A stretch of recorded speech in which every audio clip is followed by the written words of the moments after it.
Então nós vamos seguir na nossa série Tecidos em Cristo. Nós estamos estudando o livro de Efésios e hoje nós vamos fazer o capítulo 5, do versículo 1 ao 21.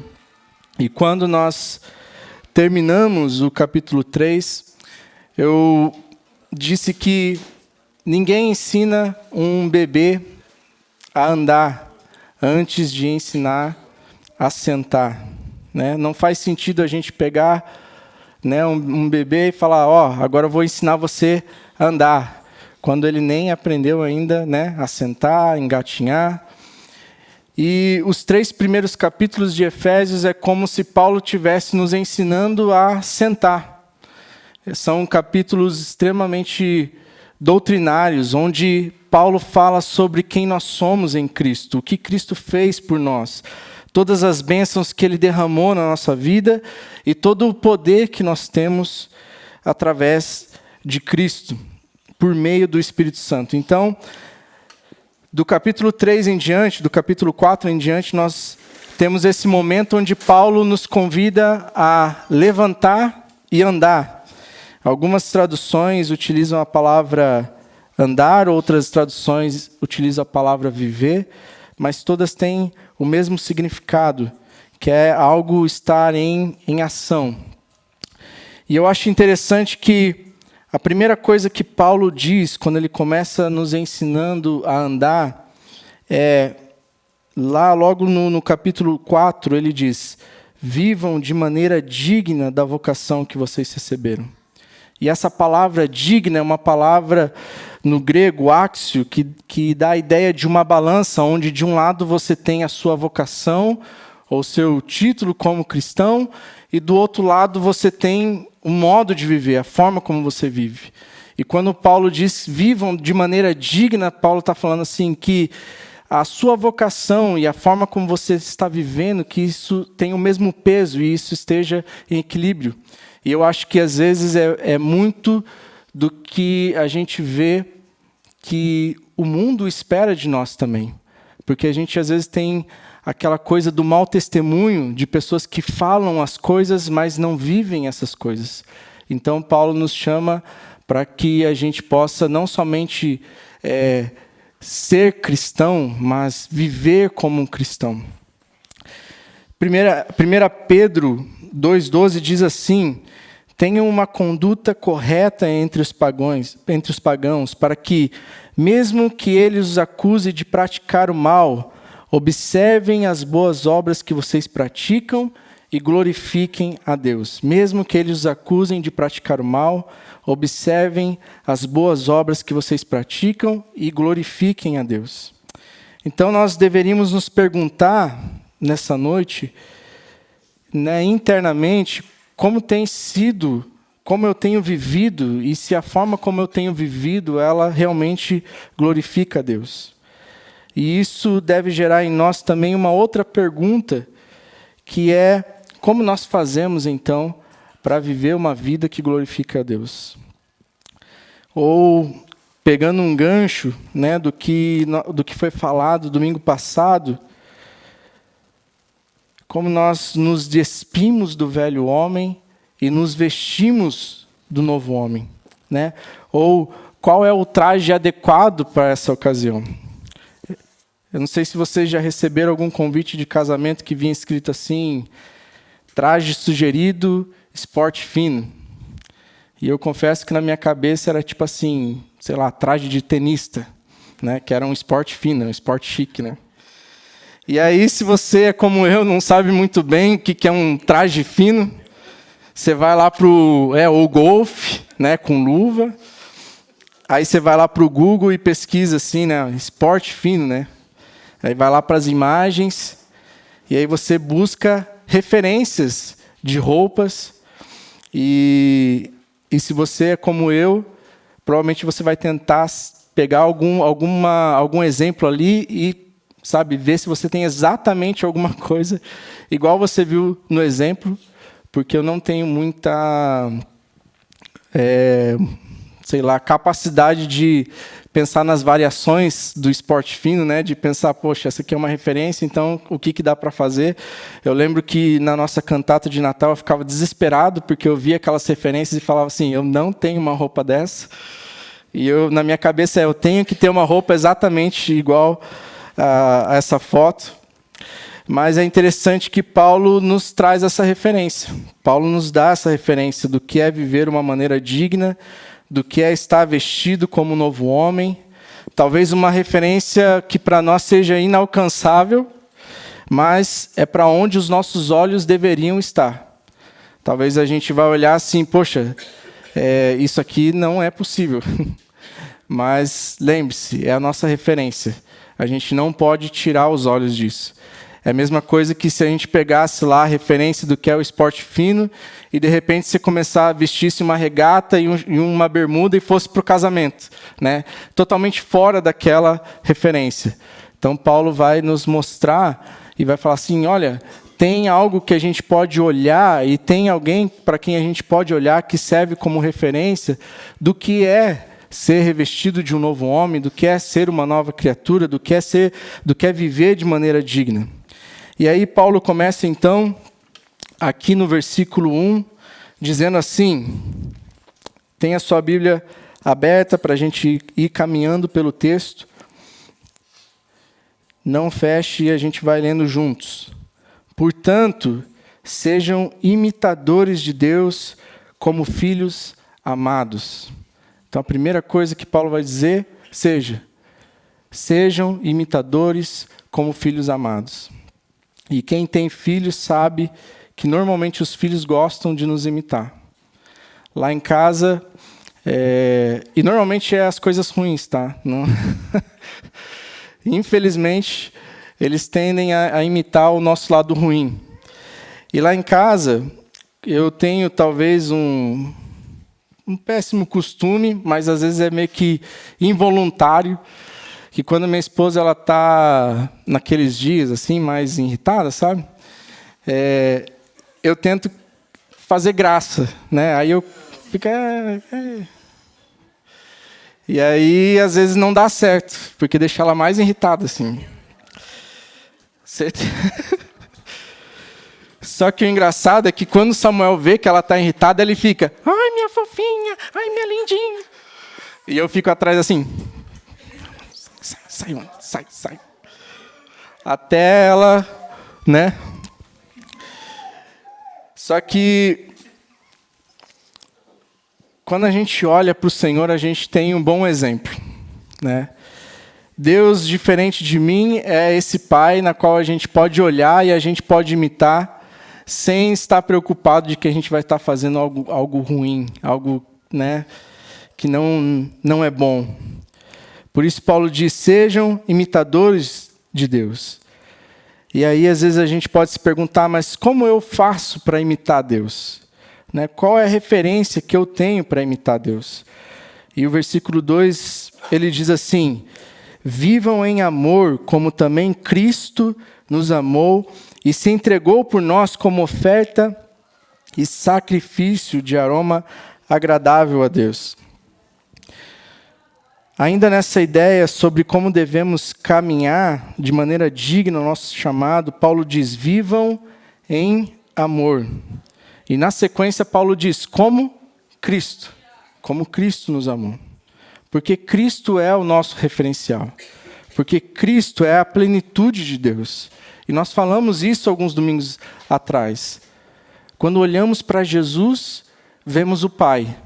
É isso que a Bíblia diz.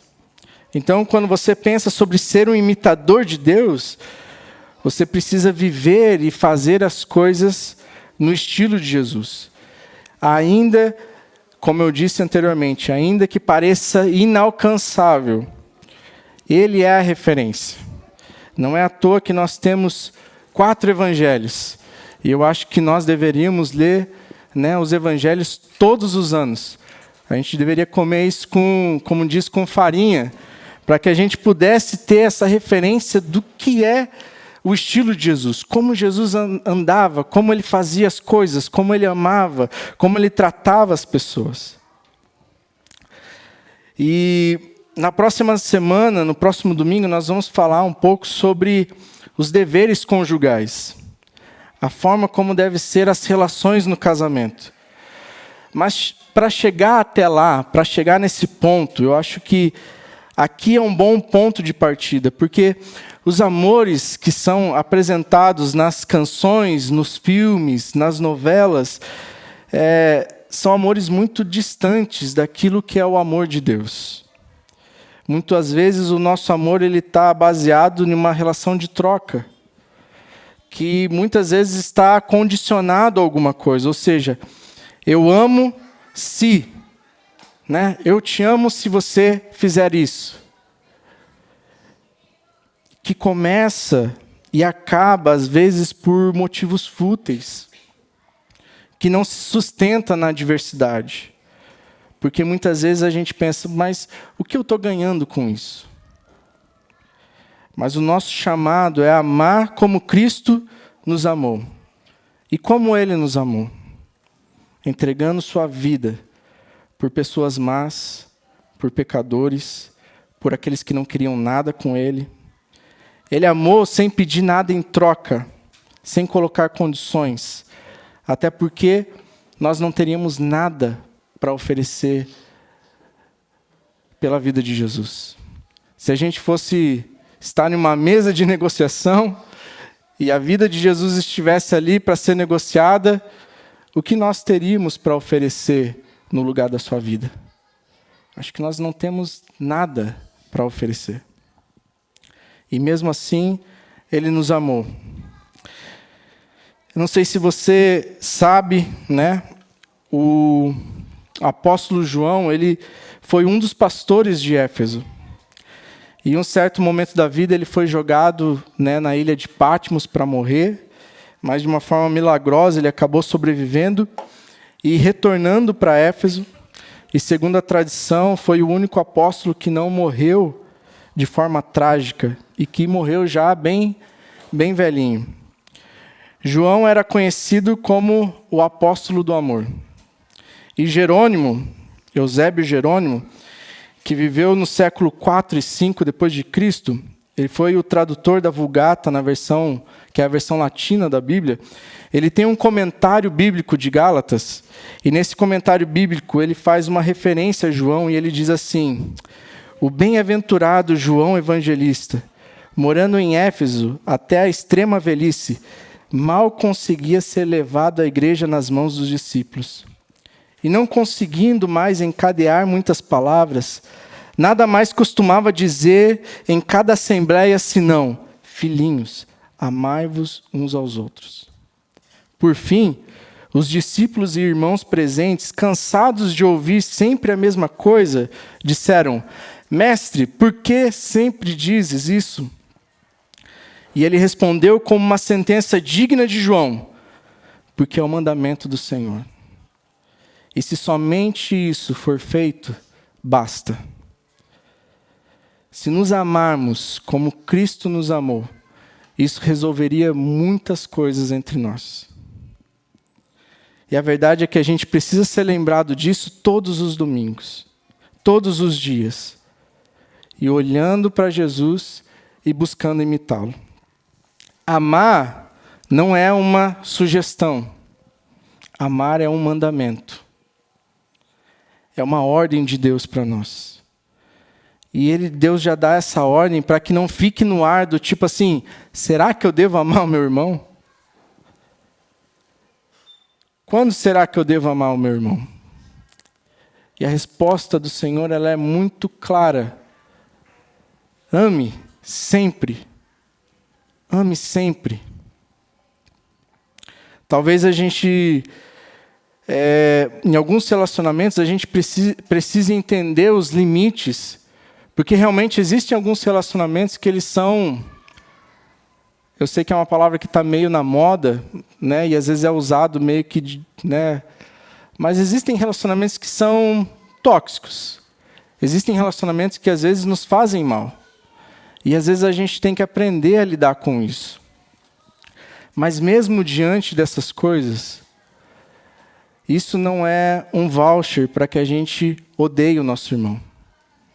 Porque a ordem do Senhor, independente dessa pessoa nos fazer bem ou não, é ame. Ame como eu amei. Porque nós não fizemos nada de bom para o Senhor. E Ele nos amou. Ele se entregou na cruz, Ele deu a sua vida, ainda que nós estávamos numa condição como inimigos de Deus, como a Bíblia fala, Ele foi lá e entregou a sua vida. E Ele diz, esse é o exemplo que eu dou para vocês. Esse é o amor que eu quero que vocês tenham um pelos outros. Talvez a gente vai ter que aprender a lidar com isso, aprender a lidar com as pessoas, mas se porventura o seu coração tem algum tipo de sentimento, de ódio, de rancor com alguém, vá para o Senhor. Coloque isso em oração. E melhor, ore por essa pessoa. Coloque ela diante de Deus e muitas vezes você vai ver o seu coração sendo transformado. E por que amar é tão importante assim? Em 1 João, capítulo 4, versículo 8, diz assim: quem não ama, não conhece a Deus. Quem não ama, não conhece a Deus. Eu não sei se vocês conseguem entender, o peso dessa sentença, do tipo assim, não tem como amar a Deus se eu não amar o meu irmão. Quando a gente falou sobre Paulo, a caminho de Damasco, indo perseguir os cristãos, Jesus aparece para ele e diz o quê? Saulo, Saulo, por que me persegues? Ele não estava literalmente perseguindo Jesus, mas Jesus está falando assim, se você está perseguindo os meus filhos, você está perseguindo a mim. Quando Jesus fala que não recebeu água, que não recebeu comida, que não foi visitado, ele não está falando que ele não recebeu água, pessoalmente, mas ele está falando, vocês deixaram de fazer isso a essas pessoas. E quando vocês deixam de fazer isso a essas pessoas, vocês deixam de fazer para mim. Porque o amor ao Senhor, o amor a Deus, ele é revelado através do nosso amor pelo próximo. Então, se nós queremos amar a Deus, precisamos amar uns aos outros. E eu gostaria de te encorajar, talvez em casa, abra sua Bíblia em 1 João 4 e leia o que o texto diz. E reflita sobre o que o texto diz. Agora aqui parece que nós temos uma interrupção. Porque existe realmente coisas, quando a gente está falando sobre o amor, existem coisas que interrompem esse fluxo do amor. E aí Paulo vai dizer assim, versículo 3. Entre vocês não deve haver nem sequer menção de imoralidade sexual, como também de nenhuma espécie de impureza, de cobiça, pois essas coisas não são próprias para os santos. Não haja obscenidade, nem conversas tolas, nem gracejos imorais, que são inconvenientes, mas ao invés disso, ações de graça. Eu olho para esses versículos aqui, e para mim parece muito real nos dias de hoje. Principalmente porque eu vivi em um ambiente de trabalho onde isso era muito presente, assim. Tinha muito essa coisa das palavras com duplo sentido, das piadas com conotação sexual. Tinha muito essa coisa dos homens falando sobre partes do corpo de mulher. E como o texto vai falar aqui, até eu mencionar é meio vergonhoso, mas assim, era o ambiente que a gente estava, era assim, dessas conversas muito maliciosas. E eu lembro que, à medida que as pessoas iam criando liberdade, elas faziam brincadeiras ainda mais maliciosas. E eu reparava que muitas vezes essas brincadeiras elas passavam do limite das palavras e começava a ir para as ações. E eu lembro que teve uma vez que o pessoal voltou, de viagem, eles fizeram uma plantação de sistema em um outro estado, e eles voltaram, tipo assim, super alegres, porque eles tinham, depois do horário do expediente de trabalho, eles tinham ido nas baladas, tinham pegado não sei quem, e não sei quem ficou com não sei quem. E aí era tipo assim, normal, né? Isso, normal. E eu ficava olhando para isso e muitas vezes até tendo que me cuidar, porque às vezes, sabe, quando a gente brinca muito, e às vezes sem querer você fala as coisas e você, caramba, tipo, não deveria ter falado isso. E muitas vezes esse ambiente, ele acaba interrompendo esse fluxo de amor, porque nesse lugar de moralidade, nesse lugar de cobiça, nesse lugar dessas palavras, sabe, maliciosas, o que você tem não é um amor pela pessoa.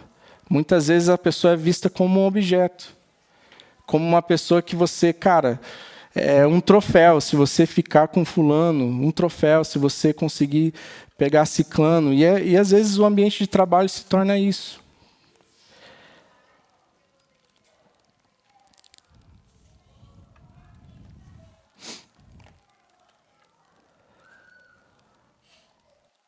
E aí Paulo continua dizendo assim, versículos 5 a 7. Antes disso, eu queria falar uma outra coisa. Já no final do versículo 4, ele fala sobre, ao invés de ter essas ações, nós deveríamos ter ações de graça. E a gente falou um pouco sobre isso nos grupos essa semana, como o Rodrigo escreveu, né, no material, como a gente às vezes troca um mau hábito por um bom hábito. Então, no lugar da gente estar, né, com essas brincadeiras, essas coisas maliciosas, essas cobiças, essa imoralidade sexual, no lugar disso, o que a gente deveria fazer, o que a gente deveria ter? No lugar de palavras que muitas vezes não edificam, de palavras, sabe, com uma conotação ruim, nossa boca deveria estar cheia de ações de graça. E aí Paulo pega um pouquinho mais pesado aqui nos versículos 5 a 7, ele vai dizer assim: porque vocês podem estar certos disto, nenhum imoral, ou impuro, ou ganancioso, que é idólatra, tem herança no reino de Cristo e de Deus. Ninguém os engane com palavras tolas, pois é por causa dessas coisas que a ira de Deus vem sobre os que vivem na desobediência. Portanto, não participem com eles dessas coisas. A primeira coisa que eu gostaria que você notasse aqui é que ele coloca imoralidade, impureza e ganância como idolatria. Justamente porque coisas ou pessoas são colocadas no lugar de Deus. E é isso que a gente fala, quando a gente explica o que é idolatria, é colocar coisas no lugar de Deus. Tudo que a gente coloca no lugar de Deus se torna idolatria. Então, muitas vezes, a gente tem, por exemplo, o sexo, que pode ser algo bom e algo que foi dado por Deus, sendo praticado, por exemplo, fora do casamento. Uma pessoa que tem a sua vida sexual ativa. E quando às vezes a gente vai falar assim, olha, meu irmão, não é isso que Deus quer, não foi isso que Deus deixou para nós. Às vezes a gente é tratado como alguém, sei lá, retardado. Porque hoje é tão comum, é tão normal. E muitas vezes é tão difícil as pessoas você falar para um casal, olha, se guardem para o casamento, se guardem para esse momento. E é tão difícil porque essas coisas muitas vezes estão justamente no lugar de Deus. E às vezes parece que é só uma regra, sabe? Só alguma coisa que a igreja está falando que não pode ser feita. E a gente esquece do cuidado de Deus. Porque muitas pessoas vão se envolvendo em relacionamentos, vão conhecendo pessoas e vão passando, né, de pessoa em pessoa, e durante isso elas vão se machucando. E elas vão conhecendo pessoas e pessoas vão ferindo elas, e elas pensam, não, eu preciso, né, ver se realmente isso vai dar certo, e acabam então deixando de confiar que Deus conhece e sabe quem é essa pessoa. Deixamos de, então, dar a Deus a confiança de que o Senhor vai preparar a pessoa certa, no tempo certo. E passamos, então, a desejar aquilo que o nosso coração quer. E muitas vezes é muito difícil para nós pensar, não, isso aqui me satisfaz, isso aqui me dá prazer. E você fala, mas sim, o Senhor criou isso, para isso, mas existe uma forma para isso ser feito. E às vezes a gente não consegue, então, olhar como Deus tem cuidado de nós nesse sentido, e acabamos, então, se deixando por esses desejos, e muitas vezes colocando Deus no lugar. Colocando essas coisas no lugar de Deus. Desculpa. E eu acho que aqui entra algo que é tão real nos dias de hoje quanto era há 2000 anos atrás. Mesmo em uma cultura diferente da nossa, o cristão sempre teve que lidar com a normalização cultural de alguns pecados. Né? O que é isso? É quando o pecado ele já não pode mais ser chamado de pecado porque culturalmente aquilo é aceito.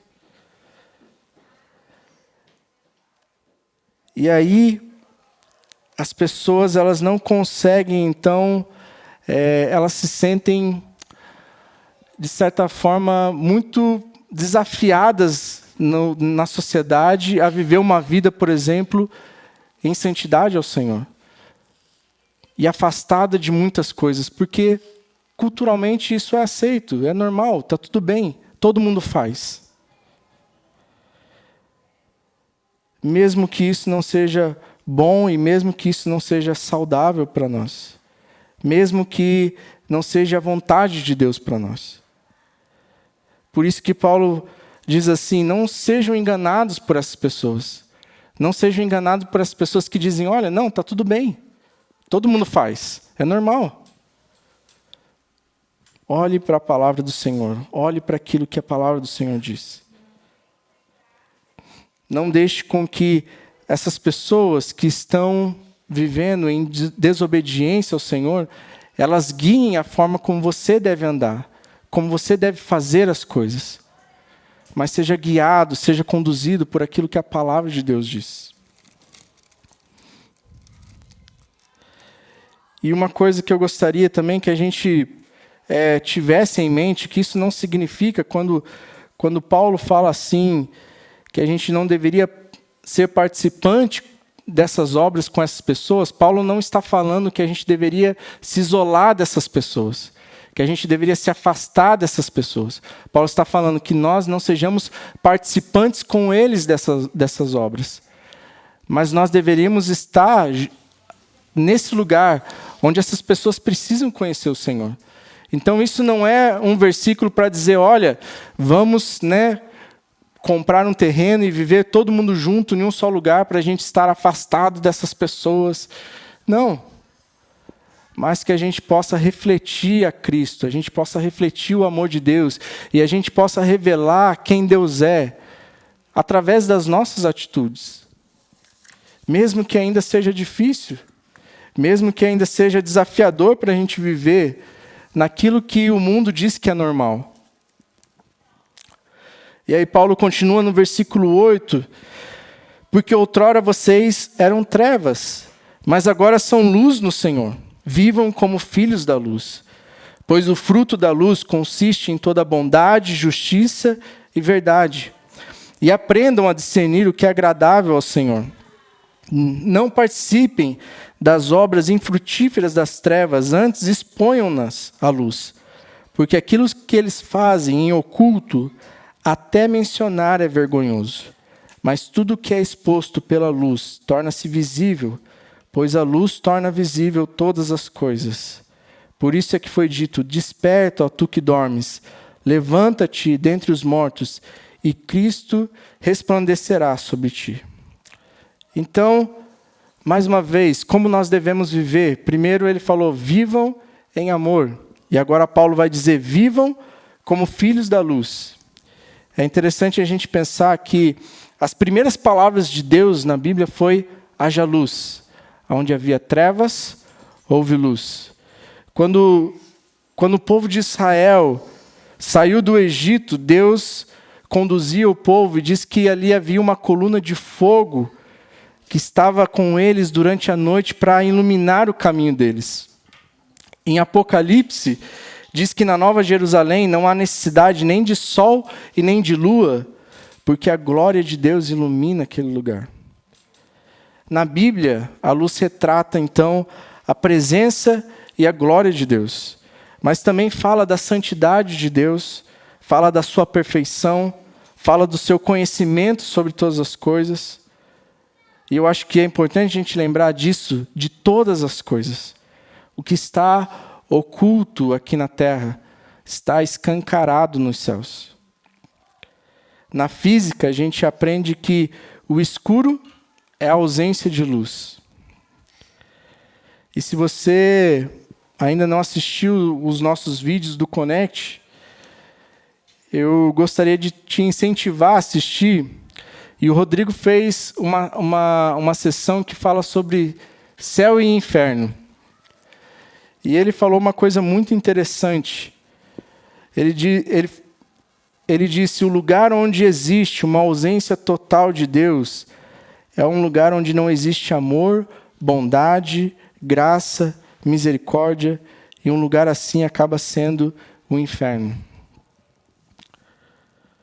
Então, quando nós pensamos sobre viver como filhos da luz, nós estamos falando de pessoas que estão andando na luz do conhecimento de Deus, da santidade de Deus e da glória de Deus.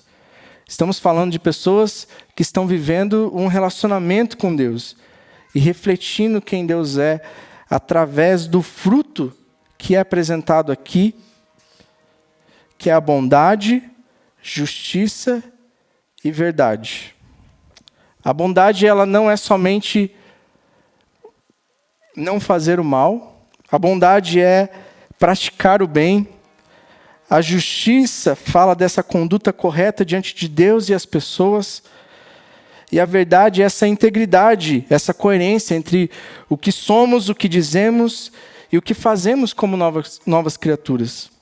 Então, me parece que essas coisas são o contrário da cobiça, da impureza e das palavras vãs, que nós vimos nos versículos anteriores. Então, o que nós temos aqui também é uma troca, porque nós trocamos a cobiça por bondade, nós trocamos a impureza por justiça, e as palavras vãs e tolas por verdade.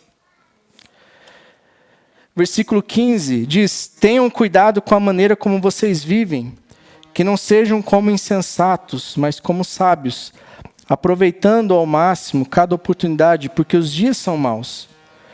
Portanto, não sejam insensatos, mas procurem compreender qual é a vontade do Senhor.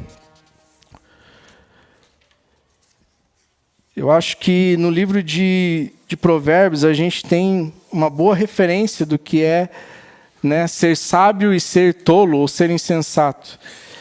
E aí eu fui, né, fazer uma pesquisa aqui, para a gente também ter uma referência sobre a diferença entre o sábio e o insensato.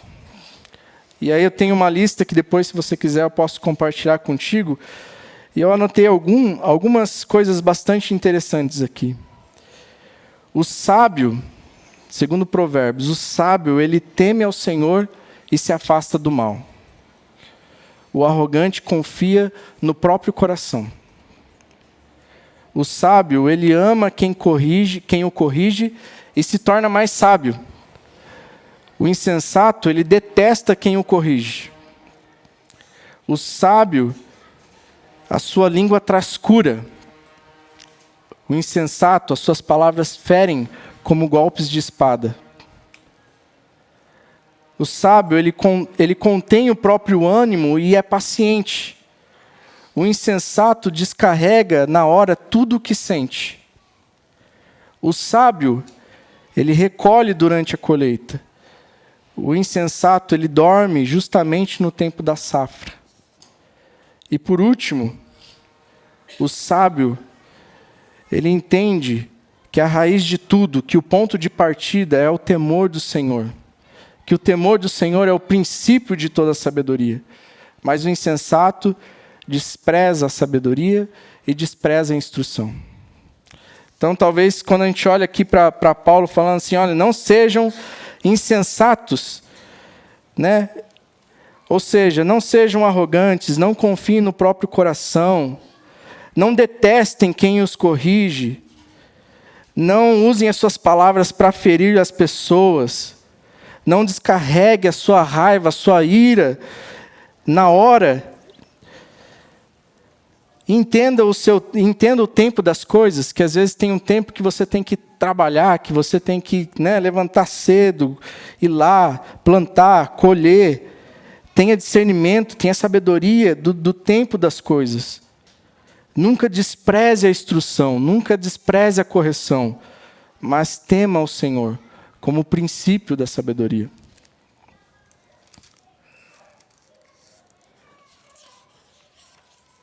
E aí Paulo continua dizendo assim: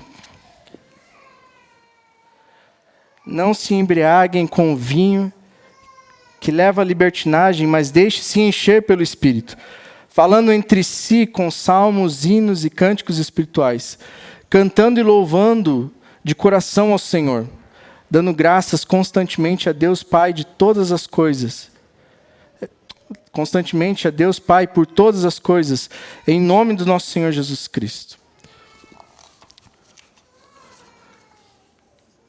Nós não somos uma igreja que é contra a bebida alcoólica, embora, se você perguntar para o meu filho, ele vai dizer que sim, mas não fui eu que ensinei isso, foi a avó dele, tá?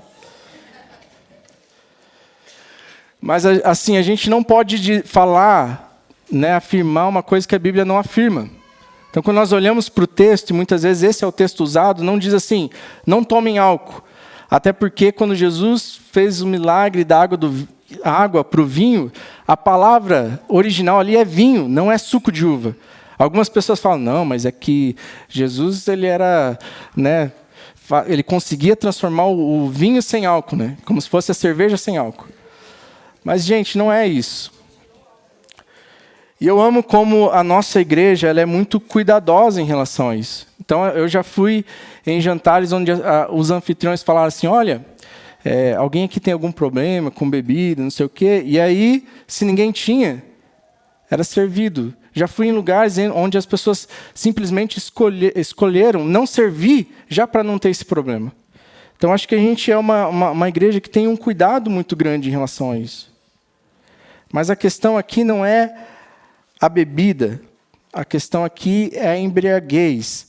E por que a embriaguez é um problema? Porque quando uma pessoa está embriagada, a gente costuma dizer que a pessoa está dominada ou está sobre o efeito do álcool. E o que Paulo quer falar aqui é justamente isso. Olha, não estejam sendo dominados pelo álcool, não estejam sobre o efeito do álcool, mas estejam cheios do Espírito Santo, estejam sendo dominados pelo Espírito Santo. A ideia daqui é como se fosse uma luva. Sabe quando você pega uma luva e você coloca a sua mão dentro dela, você enche aquela luva com a sua mão. E é isso que Paulo diz, olha, sejam cheios com o Espírito Santo.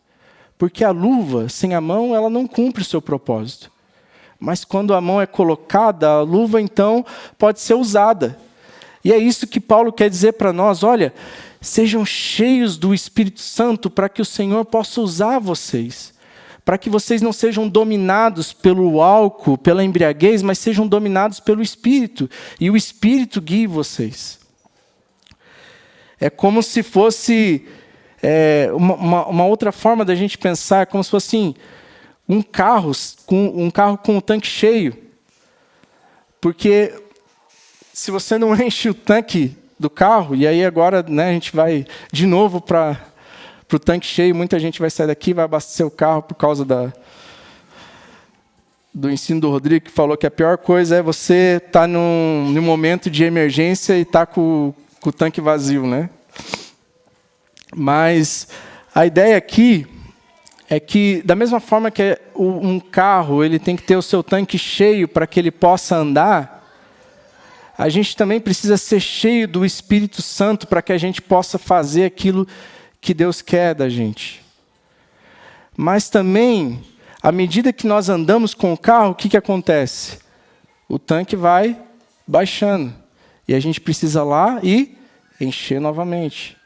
Então não faz sentido a gente pensar, muitas vezes, que a gente ser cheio do Espírito Santo é, às vezes, a gente ir lá na segunda-feira, fazer uma oração, ler a nossa Bíblia e dizer, pronto, estou cheio para a semana inteira.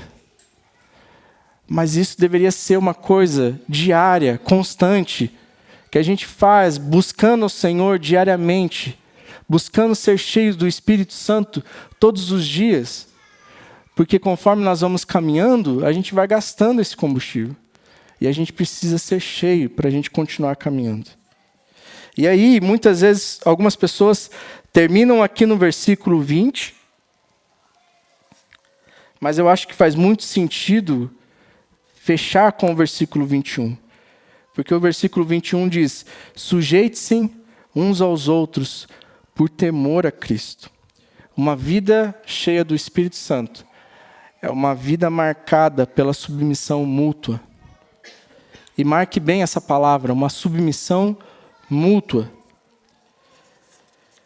Então, se você me vê pecando, se você me vê falando alguma coisa ruim, se você me vê tendo alguma atitude ruim, você deveria vir até mim e falar assim, olha, eu acho que você não deveria falar isso. Eu acho que você não deveria fazer essas coisas. E aí algumas pessoas pensam, porque dentro de alguns contextos isso não é bom. Algumas pessoas pensam, não, mas é o pastor, não posso falar essas coisas. E alguns de forma muito grotesca e bizarra falam assim, ai daquele que toca no ungido do Senhor. E às vezes eles usam essa palavra para dizer assim, ó, ninguém toca em mim, ninguém fala de mim. E Paulo fala assim, submetam uns aos outros. Porque por mais que eu tenha essa posição como pastor, eu não estou aqui em uma posição superior a ninguém. Por mais que esse foi o chamado que Deus colocou para mim fazer na igreja, não significa que eu sou melhor do que alguém. O próprio Paulo vai dizer que ele era o pior dos pecadores. E se Paulo se considerava o pior dos pecadores, quem sou eu na fila do pão para pensar algo diferente? Submetam-se uns aos outros. Essa palavra é uma palavra que era usada em um termo militar para falar sobre hierarquia. Mas é interessante que não é o que Paulo quer falar aqui. Por mais que o termo ali dê essa ideia de hierarquia, não faria muito sentido se a gente falasse assim, soldados, submetam-se uns aos outros. Porque não dá certo. Né? Quem serviu o exército sabe, não dá certo. Tem que ter uma hierarquia. Mas a ideia aqui é que, como um soldado que deixa a sua individualidade para poder servir o seu batalhão, que se desfaz dos seus direitos para decidir viver em unidade, cumprir a sua missão, é assim que é submeter-se uns aos outros. E é assim que nós deveríamos estar vivendo como igreja. Não vivendo da forma como eu quero que as coisas sejam. Algumas pessoas, elas costumam falar assim, eu acho que deveria ser assim. E aí quando você não faz do jeito que ela quer, ela fica bicuda, ela fica de cara, ela fica tipo assim, se não for do meu jeito, então eu não gosto. É interessante que o Guski, citando Clark, ele diz assim, não permita que um homem seja tão persistente com sua própria vontade ou opinião em assuntos indiferentes, de maneira que perturbe a paz da igreja. Em tais assuntos, doem-se uns aos outros e deixem o amor governar. Você pode dar sua opinião, você pode ter a sua sugestão, esse não é o problema. O problema é quando você não consegue conviver quando as coisas são diferentes da forma que você gostaria que fosse. Quando as coisas não são do seu jeito e você tem um problema para lidar com isso, isso se torna um problema, porque é muito difícil a gente viver aquilo que Paulo vem falando para nós sobre unidade, quando a gente pensa e sente dessa forma. Como a gente vai viver em unidade quando nós estamos aqui em um grupo de pessoas tão diferentes? É quando a gente deixa essa nossa individualidade de lado e a gente passa a viver em prol da unidade. Se sujeitar uns aos outros não é uma questão de inferioridade. A gente precisa entender que diante de Deus, todos os seres humanos, independente de raça, posição social, classe, cultura, gênero ou idade, estão em patamar de igualdade diante de Deus. E eu gostaria que isso ficasse bem fixo na nossa mente, no nosso coração, para a gente poder caminhar domingo que vem nos próximos versículos.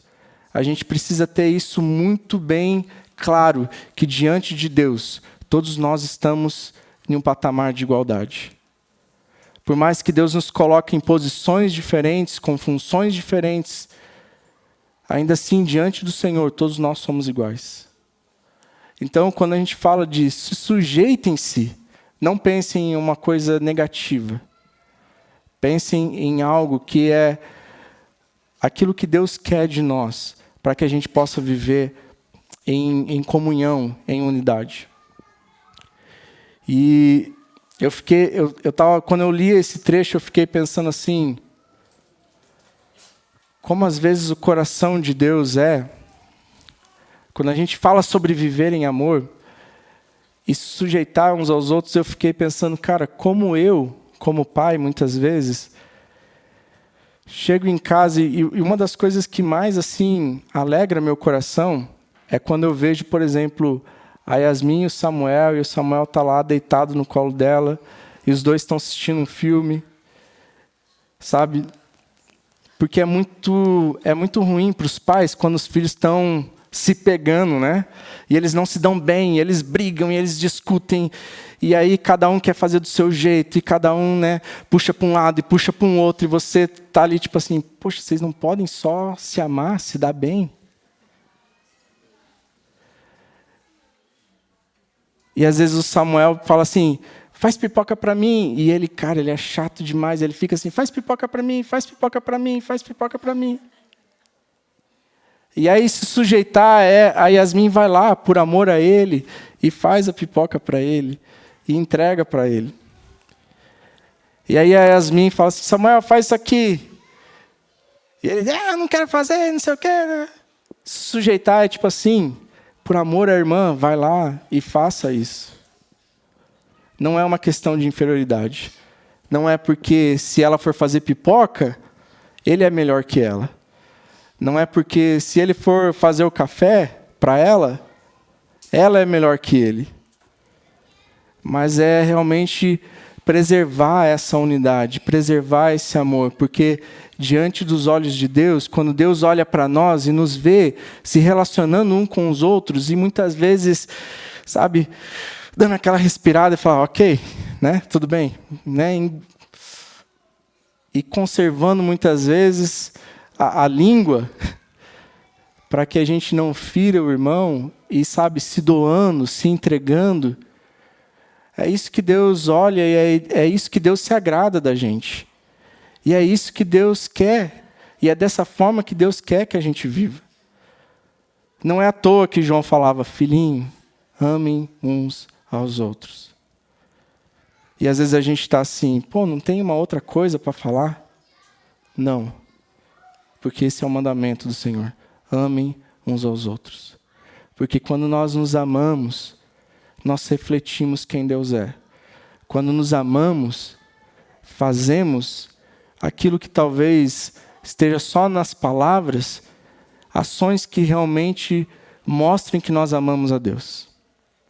E que Deus possa, então, nos ajudar para que a gente consiga conservar essa unidade, esse amor, e nos ajudar para que a gente consiga, nas nossas diferenças, ainda assim, ter esse olhar de cuidado e de graça um com os outros.